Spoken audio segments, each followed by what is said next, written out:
concentrate on the divine form and pray for the welfare of the whole humanity.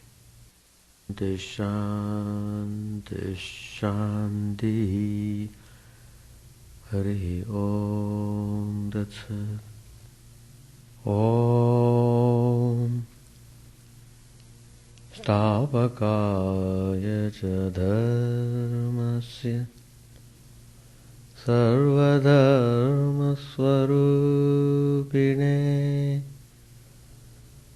Avatar Varishtaya Ramakrishna Te Namah Asato Ma Sadgamaya Tamaso Ma Jyotirgamaya Mrityormamritangamaya Om Shanti Shanti Shanti. Let us offer our salutations to Sri Ramakrishna, the embodiment of all religions, the Supreme God incarnate. Let us approach Him in great humility, in a state of total surrender.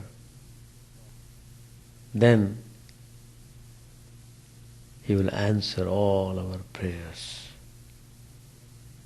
Total surrendering of one's self at the divine feet is very important. Total surrendering means to surrender your ego, which is the root cause of all problems.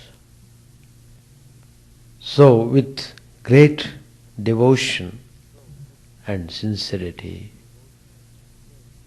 you should pray to Him to remove all ignorance, to remove all worldliness from the mind. Worldliness. Unless you get rid of worldliness, you cannot be free from sufferings. Worldliness is like a poison. All that is good in you will be destroyed by the worldliness. So, Sri Ramakrishna again and again instructs to give importance for the development of spiritual dimension. You have neglected the spiritual dimension, you have neglected the spiritual growth of yourself, so you are suffering. So Sri Ramakrishna tells you to have a definite ways, to follow meticulously without any room for distraction from your spiritual path. So he suggests spiritual family. There are so many families are there, but spiritual family is very important. Make the family life spiritual.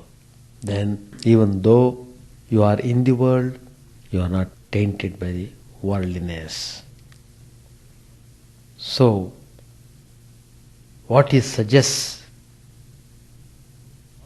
is that both husband and wife should cooperate one another to follow the religious path.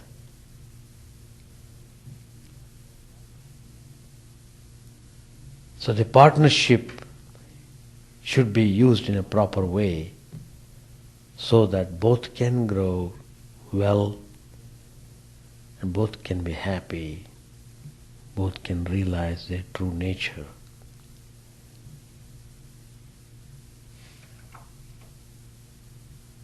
So Sri Ramakrishna suggests that after the birth of one or two children, both husband and wife should practice to live like brother and sister.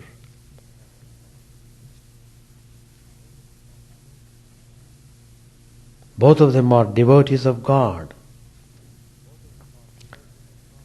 That feeling must be there. God's servant and God's handmaid. So you must be always happy with God and His devotees. God alone is their own. The family which has developed spiritual inclinations, they are like Pandava brothers. They don't forget God in happiness or in sorrow. So character, moral and ethics, the values of moral and ethics are important to have effective spiritual growth. You may practice spiritual discipline, but if the mind dwells on lust and gold, the spiritual discipline does not produce the right result, because the mind is turned towards enjoyment. It doesn't want to come back. It gets more and more involved. It wants to be there more and more there itself. It is not bothered about anything else. In the form of cravings, it will steal all the goodness in you. And the result is obvious. You will be drowned in the bottomless ocean of worldliness. Bhavasagara. So, you will see most of the people rushing in mad pursuit after various types of sensual enjoyments. It's as if it is just for enjoying they have come into this world. Some people even may think, if we don't enjoy, we may lose it away. We may not enjoy at all. So why not we enjoy and die, instead of not enjoying and not getting any spiritual benefit?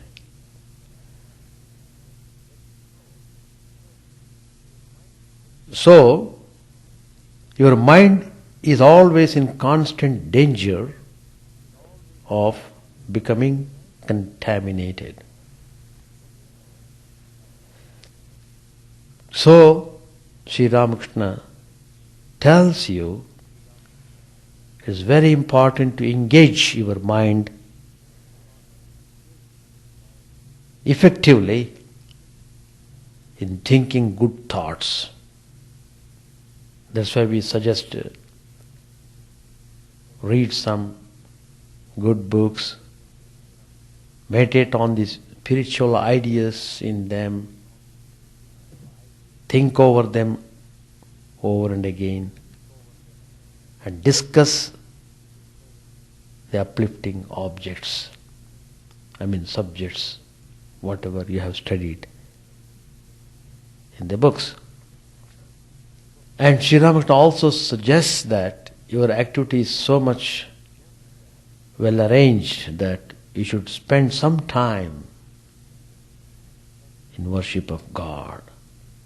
You must establish contact with Him. Daily you must go and sit in front of Him, offer your little worship, Be in His presence for some time before you go for any job. You have to arrange the timings in such a way that you are able to do that. And then the second point that is required is to serve holy men. Because by constantly serving holy people, you get purified, you develop interest in spiritual path, and then you must engage yourself in contemplation. So meditating on an incarnation of God, one meditates on God Himself. The Supreme God, whom we have not seen, has come to this world in the form of an incarnation to show us the way. If you study their life, you will be inspired to take up these spiritual ways. And their life itself is a guide to us. The problem is we don't follow the instructions. We are always anxious about the result. We won't get the result so quickly. To get the result in spiritual path, one needs to be thoroughly purified. So, it's very important all the samskaras of the mind are properly purified. Develop sufficient good samskaras, then it should be possible to have the experience. So meditation becomes successful only when the mind is not distracted too much. Meditation is possible when you willingly allow some time to introspect yourself and to be aware of the unrealities of the world. Every day you undergo lots of experience by coming in contact with various types of people. You can't change them. You can't do anything. It is not in your hands. On the other hand, it's all there only to teach you.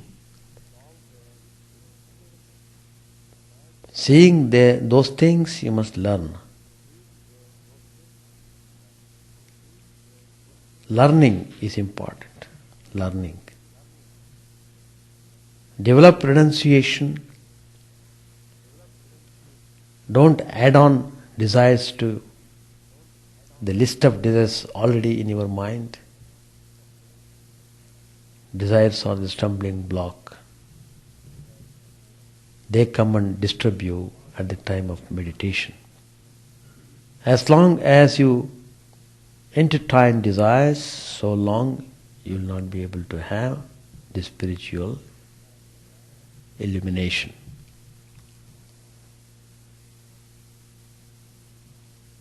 Once referring to a devotee who was very close to Sri Ramakrishna, somebody asked whether that devotee would be liberated because he was serving you so closely and because he was in close association with you, and by your grace he was able to see Divine Mother and Lord Shiva in you. So he was so fortunate in so many respects. All the time He was thinking about you. So, does he get illumination? Will he be liberated in this very life? Sri Ramakrishna knew everybody. He knew at what different stages everyone is being placed. So when the question was asked with reference to a particular devotee who was very close to him, Sri Ramakrishna said, it is true that he was serving me well and he was taking care of me in every respect. All that is true. But when it comes to the question of liberation, he will not get in this life. Because he has little desire in his mind. That should be wiped out. He has to get rid of that desire. Then he will have liberation.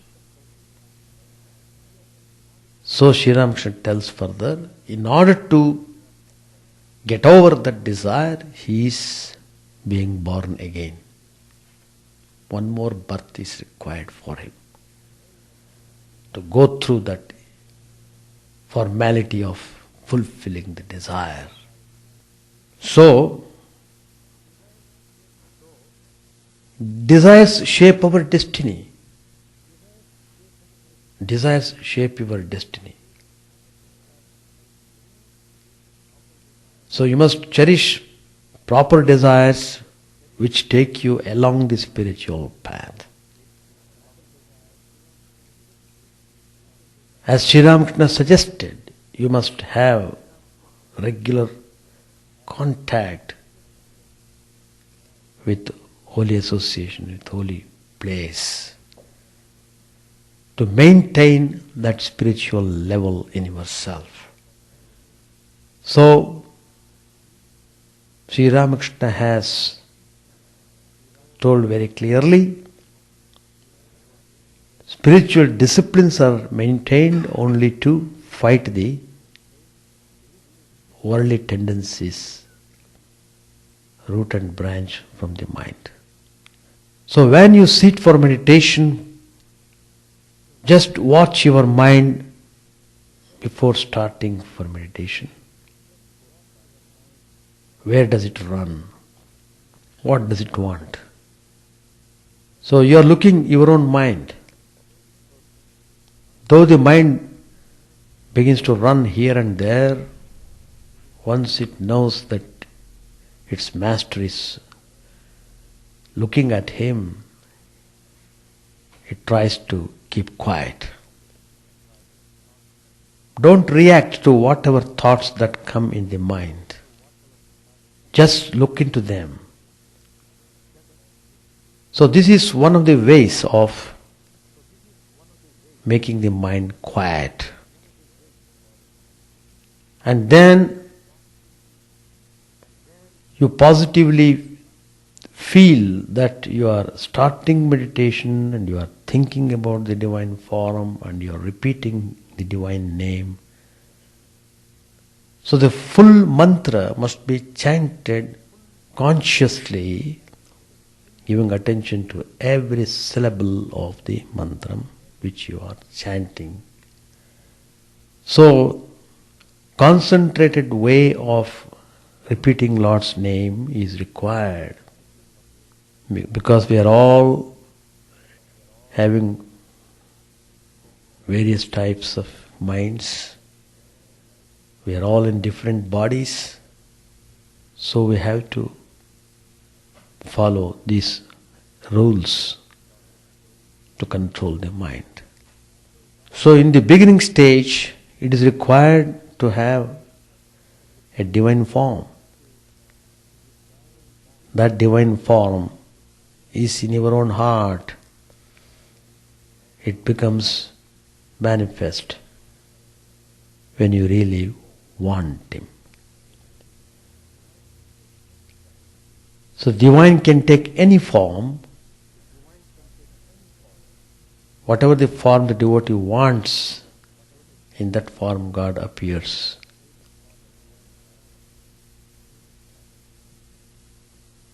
God is present everywhere. He is one in many. So, how to understand this idea, this unity of existence? Suppose you see a big lamp. There's a big lamp giving wonderful light. Bring some 20 small candle holders of different shape.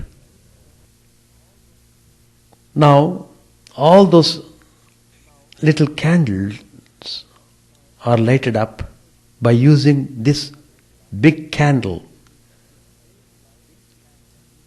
The same light is used for lighting the other lamps. Now, this light, is it different from the lights which you are seeing in those 10 little candles? As light, they are all same. The same Jyoti is illuminated in all the 10 different candles of different shapes, but light is same. It is same, and at the same time it is many, because 1 plus 10. That's also true. Exactly like that. One in many. One universal consciousness. It is being distributed according to different containers. We are all different containers. Upadhi, they call upadhi, adjuncts. Mind body is called upadhi.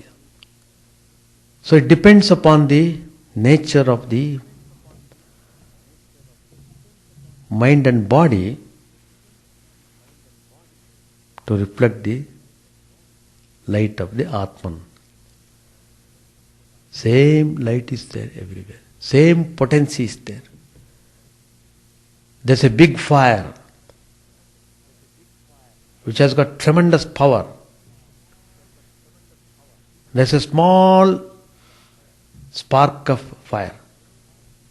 That small spark of fire, even though it is small, it has got the same potency as the big fire. At the right opportunity, that small spark will be able to generate tremendous power.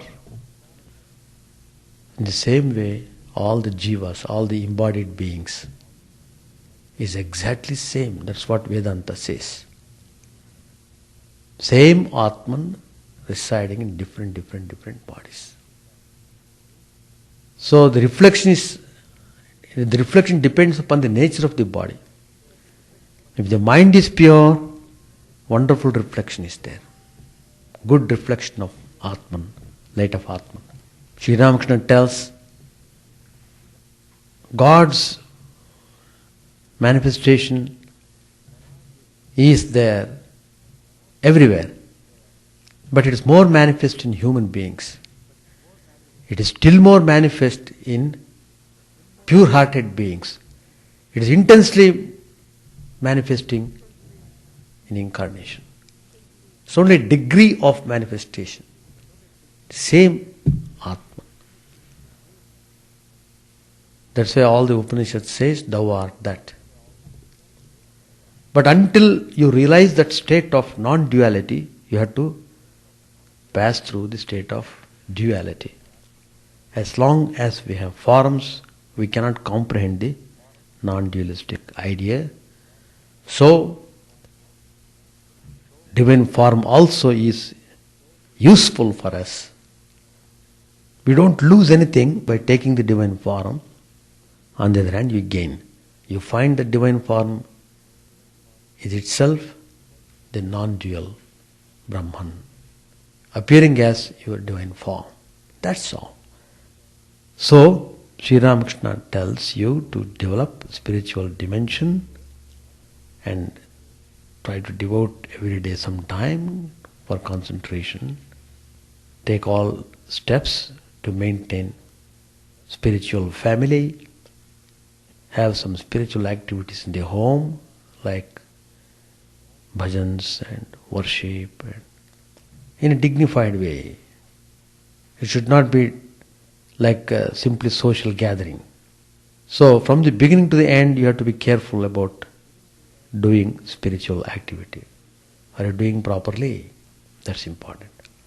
It should not end up in just making a social gathering. No. For social gathering people can go to clubs. There is no need to have that activity in the home. Don't bring the club to the home. So, how far you are able to maintain that spiritual atmosphere in your family, that's very important. Then only it's possible to have good foundation for the children too. So let us follow these instructions of Sri Ramakrishna. Page 407. Sri Ramakrishna was sitting in his room after his midday meal with Rakhal, Ram and some other devotees. He was not quite well. The injured arm was still bandaged. But in spite of his illness, his room was a veritable mart of joy and he the center of it. Devotees thronged there daily to see the Master. Spiritual talk went on incessantly, and the very air of the room vibrated with bliss. Sometimes the Master would sing the name and glories of God, and sometimes he would go into samadhi, the devotees being amazed at the ease with which the Master freed himself from the consciousness of the body. Ram said, "There is talk of Narendra's marrying Mr. R. Mitra's daughter. Narendra has been offered a large dowry." Narendra is future Vivekananda. Sri Ramakrishna smiling said, "Yes, Narendra may thus become a leader of society or something like that. He will be an outstanding man, whatever career he follows." The Master did not much encourage the conversation about Narendra. Master said to Ram, "Well, can you tell me why I become so impatient when I am ill? Sometimes I ask this man and sometimes that man how I may be cured. You see, one must either believe everyone or no one at all. It is God Himself who has become the physicians. Therefore one must believe all of them, but one cannot have faith in them if one thinks of them as mere men. Shambhu was fearless. Shambhu was fearfully delirious. Dr. Sarvadhikari said that the delirium was due to the strong medicine. Haladari asked the doctor to feel his pulse. The doctor said, "Let me see your eyes." "Oh, it's an enlargement of the spleen." Haladari said he had nothing of the sort. But Dr. Madhu gives good medicine. Ram said, "The medicine by itself does no good, though it greatly helps nature." Master said, "If that is so, why does opium cause constipation?" Ram referred to Keshav Sen's death. Ram, you are quite right. You said that a gardener uncovers the roots of a good rose plant so that it may absorb the dew and grow stronger and healthier. The words of a holy man have been fulfilled. Master said, I don't know about that. I was not calculating when I said it. It is you who say that. Ram said, the Brahmos have published something about you in their magazine. Master said, published about me? Why? Why should they write now? I eat and drink and make merry. I don't know anything else. I once asked Keshav, why have you written about me? He said that it would bring people here. But man cannot teach by his own power. One cannot conquer ignorance without the power of God. At one time, two men were engaged to wrestle. One of them was Hanuman Singh and the other a Mussalman from the Punjab. The Mussalman was a strong, stout man. He had eaten lustily of butter and meat for 15 days before the day of the wrestling match. And even on that day,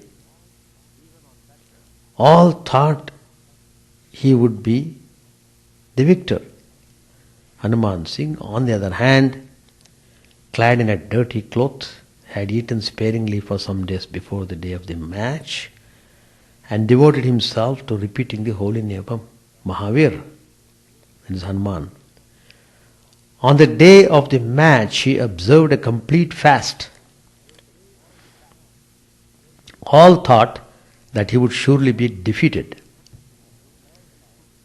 But it was he who won, while the man who had feasted for 15 days lost the fight. What's the use of printing and advertising? He who teaches men gets his power from God. None but a man of renunciation can teach others. I am the greatest of all fools. All laugh. A devotee said, then how is it that the Vedas and Vedanta and many things besides come out of your mouth? Master smilingly said, during my boyhood I could understand what the sadhus read at the Laha's house at Kamarpakor, although I would miss a little here and there. If a Pandit speaks to me in Sanskrit, I can follow him, but I cannot speak it myself. To realize God is the one goal of life. While aiming his arrow at the mark, Arjun said, I see only the eyes of the bird and nothing else. Not the kings, not the trees, not even the bird itself. The realization of God is enough for me. What does it matter if I don't know Sanskrit? The grace of God falls alike on all his children, learned and illiterate, whoever longs for him. The father has the same love for all his children. Suppose a father has 5 children, one calls him Baba, some Ba and some Pa. These last cannot pronounce the whole word. Does the father love those who address him as Baba more than those who call him Pa? The father knows that these last are simply too young to say Baba correctly. Since this injury to my arm, a change has been coming over my mind. I have been feeling much inclined to the Naralila. It is God himself who plays about as human beings. If God can be worshipped through a clay image, then why not through a man? Once a merchant was shipwrecked. He floated to the shore of the Ceylon, where Vibhishan was the king of monsters. Vibhishan ordered his servants to bring the merchant to him. At the sight of him, Vibhishan was overwhelmed with joy and said, "Oh, he looks like my Rama." The same human form. He adorned the merchant with robes and jewels and worshipped him. When I first heard this story, I felt such joy that I can't describe it.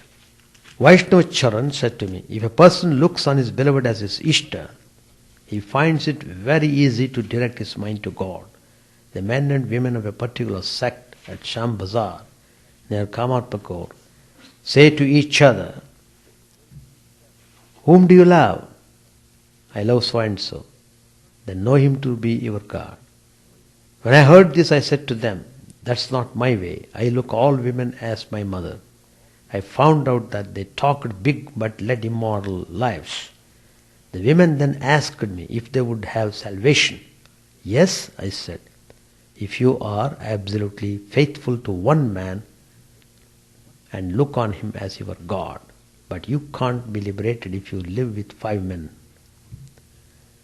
Ram said, "I understand that Kedar Babu has recently visited the Kartabhaja's place." Master said, "He gathers honey from various flowers." To Ram, Nitya Gopal and the others, he said, "If a devotee believes 100% that his chosen ideal is God, then he attains God and sees him. People of bygone generations had tremendous faith. What faith Haldar's father had. Once he was on the way to his daughter's house when he noticed some beautiful flowers and bilva leaves. He gathered them for the worship of the family deity and walked back 5 or 6 miles to his own house. Once a theatrical troupe in the village was enacting the life of Rama. When Kaikeyi asked Rama to go into exile in the forest, Haldar, his father, who had been watching the performance, sprang up. He went to the actor who played Kaikeyi, crying out, "You wretch!" and was about to burn the actor's face with a torch. He was a very pious man. After finishing his ablutions, he would stand in the water and meditate on the deity, reciting the invocation, "I meditate on thee," of red hue and 4 faces, while tears streamed down his cheeks. When my father walked along the lanes of the village wearing his wooden sandals, the shopkeepers would stand up out of respect and say, "There he comes." When he bathed in the Haldar Pukko, the villagers would not have the courage to get into the water. They would inquire if he had finished his bath. When my father chanted the name of Raghuveer, his chest would turn crimson. This also happened to me when I saw the cows at Vrindavan returning from the pasture. I was transported into divine mood and my body became red. Very strong was the faith of the people in those days. One hears that God used to dance then, taking the form of Kali, while the devotee clapped his hands, keeping time. A Hatha Yogi was staying in the hut at the Panchavati. Ram Prasanna, the son of Krishna Kishore of Haryana, and several other men had become his devotees. The yogi needed 25 rupees a month for his milk and opium. So Ram Prasanna had requested Sri Ramakrishna to speak to his devotees about the yogi and get some money. The master said to several devotees, "A Hatha Yogi has come to the Panchavati. Go and visit him. See what sort of man he is." A young man of 27 or 28, known as Thakur Dada, entered the room with a few friends and saluted the master. He lived at the Baranagar and was the son of a Brahmin Pandit. He was practicing the Kathakata in order to earn money to meet his family's expenses. At one time he had been seized with the spirit of renunciation and had gone away from his family. Even now he practiced spiritual discipline at home. We shall stop here. Any questions to ask? Worldliness makes you more selfish and makes your heart impure, takes you away from God, makes you don't believe in anything that is spiritual. These are all the wonderful results of worldliness. So worldliness destroys spirituality. Between the halfway is very difficult, because all through our lives we have been worldly. Maybe we may have some tidbits of spiritual practices, but effect is not much. We always equate our spiritual values with our selfish desires. So our spirituality depends upon how our desires are fulfilled. So you can't have the desired result. We are in the world to learn the transitoriness of this world, to learn there is nothing in this world, to learn that engaging the mind in the worldly things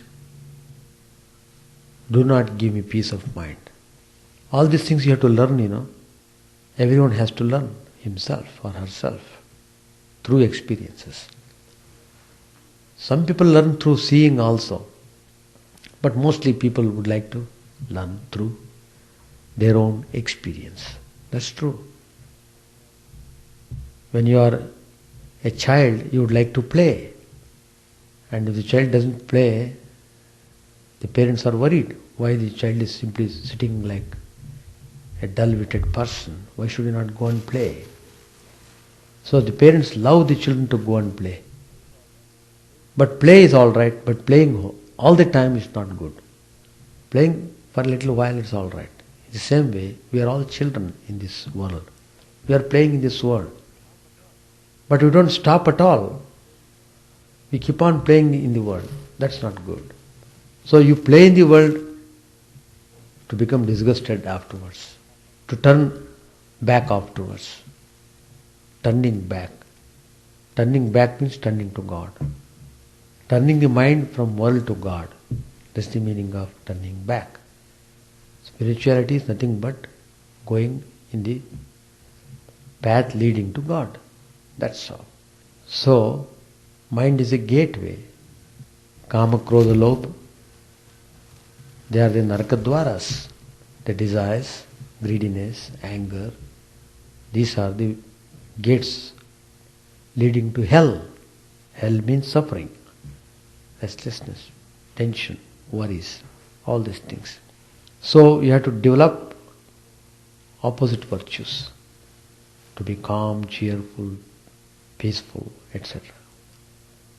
So how much time it takes to cultivate good virtues in our life? Where is so much time for us to cultivate all these things? All our time is used up in so many things. So we die without any satisfaction. We die unfulfilled. Again we have to be born. So if you be in touch with the teachings of spiritual masters, then even though you are in the world, you are able to see that invisible path of spirituality. It becomes visible to you. So purification of the heart, that's important. That is the result of doing all these spiritual activities. Reading books and discussing the spiritual ideas and meditating on the divine form. All these things help us to clarify and take us on towards the reality. That's the thing. You got any question to ask? What type of yoga he was practicing, we don't know. Hatha yoga is a very big subject. And we don't know what type of yogi he was. But he wanted money for that. Because he became addicted to addiction. So, he might have become a yogi, Hatha yogi. Hatha yogi doesn't mean he is a man of spiritual.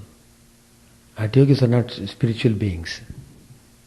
They know how to do gymnastics in the body, that's all.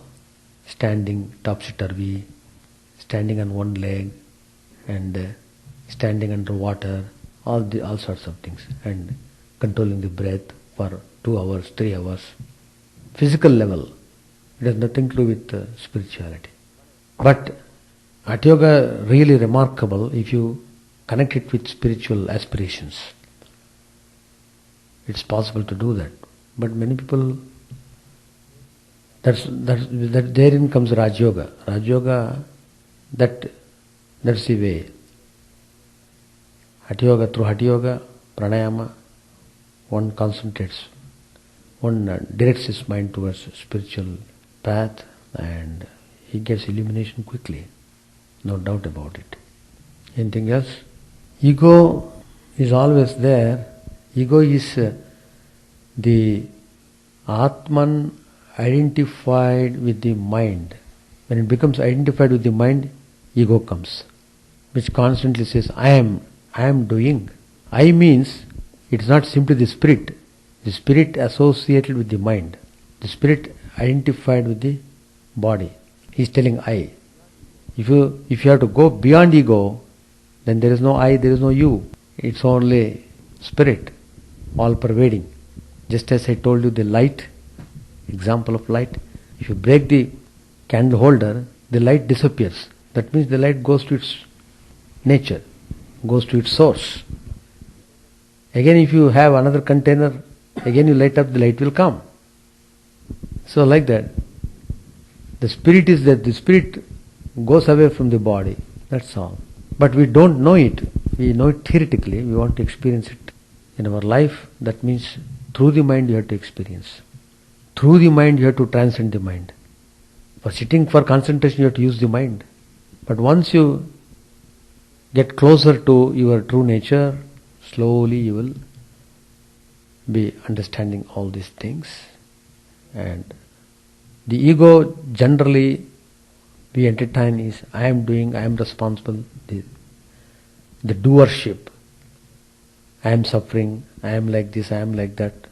Because I am so much identified with my body and its modifications, my ego is very important. Ego is my individuality. What will happen to my individuality? I want to retain my individuality. That's many people say like that. They say, but they don't know how to maintain. What is that individuality? Maintaining individuality means you must maintain your mind. If you maintain good mind, you will be good. If you maintain bad mind, you will be bad. That's all. Egoless means the one who is aware that he is not doer of anything. Particularly, for example, suppose you take Sri Ramakrishna's life. He always thinks, I am not the doer. All mother wills, according to the will of the mother, everything is being done. So when you develop your spirituality, you will arrive at the truth. You are not doing anything on yourself. Everything is done by the will of God. So you are peaceful. You may say, I am doing, but that I has no meaning. It is just like drawing a line in the water, this elephant's leg, and he was dragging the leg into the water. The elephant was so strong, it was trying to pull its leg out of the water. Though it tried hard, it could not do, because the crocodile, the alligator, the crocodile, it is very strong in the water, stronger than the elephant. So, the more he tried to pull down, the more the crocodile is pulling the leg down into the water. The struggle was going on for hours. All the she elephants are watching what happened to our husband. They are watching helplessly. Both of them are trying. Crocodile is trying to drag its leg into the water more and more. The elephant is trying to pull its leg out of the water. Struggle going on. How long can it go like that? The elephant became tired, damn tired. It was about to collapse. Just at that point, that elephant remembered his past birth. In his past birth, he was a king, he was like that. He remembered how he was worshipping Lord Vishnu, etc. All those. Suddenly, the gush of love, it just flooded his mind. He just prayed to God, prayed to Lord Vishnu, overwhelmingly, with wholehearted, oh Lord, protect me from this torment, etc. Give me your vision. I am yours. I am nothing, I am yours. It's a famous verse, Gajendra Moksha. It's a famous verse. And when he chanted them, Lord Vishnu presented there. And literally he took that soul into himself, and that crocodile was killed, and elephant was released. Of course the elephant cast off its elephant body also. It got merged into Lord Vishnu. That is the final end of the ego. Actually, we are all We are all functioning here because of the ego only. If the ego is not there, you are not able to function. But how to keep that ego is important. It should be a devotee ego, it should be spiritual ego or worldly ego. Sri Ramakrishna says, if that ego has to remain, make it a servant of God. I am the servant of God. I am the friend of God. Have some relationship with God and maintain that individuality that way. That way you are saved. Do you have any question? Just to surrender to Him. Surrender to Him and carry on the things in a proper way. Do the things by praying to God. That's the way. Alright, we shall stop here. Chant the name of the Lord and His glory unceasingly, that the mirror of the heart may be wiped clean and quenched that mighty forest fire, worldly lust raging furiously within. O name, stream down in moonlight on the lotus heart, opening its cup to knowledge of thyself. O self, drown deep in the waves of His bliss, tasting His nectar at every step, bathing in His name, that bath for weary souls. Various are Thy names, O Lord, in each and every name Thy power resides. No times are set, no rites are needful for chanting of Thy name. So vast is Thy mercy, how huge then is my assuredness, who find in this empty life and heart no devotion to Thy name. O my mind, be humbler than a blade of grass, be patient and forbearing like a tree, take no honor to thyself, give honor to all, chant unceasingly the name of the Lord. O Lord and soul of the universe, mine is no prayer for wealth or retinue, the playthings of lust or the toys of fame. As many times as I may be reborn, grant me, O Lord, a steadfast love for Thee. A drowning man in this world's fearful ocean is Thy servant, O sweet one. In Thy mercy, consider him as dust beneath Thy feet. Oh, how I long for the day when instant separation from Thee, O Lord, will be as 1,000 years, when my heart burns away this desire, and the world without Thee is a heartless void. Prostrate at Thy feet let me be in unwavering devotion, neither imploring the embrace of Thine arms, nor bewailing the withdrawal of Thy presence, though it tears my soul asunder. O Thou who stealest the hearts of Thy devotees, do with me what Thou wilt, for Thou art my heart's beloved, Thou and Thou alone. O Lord, lead us from the unreal to the real, lead us from the darkness to light, lead us from death to immortality. May all be free from dangers, may all realize what is good, may all be actuated by noble thoughts, may all rejoice everywhere. May all be happy, may all be free from disease, may all realize what is good, may none be subject to misery. May the wicked become virtuous, may the virtuous attain tranquility, may the tranquil be free from bonds, may the freed make others free. May good betide all people, may the sovereign righteously rule the earth.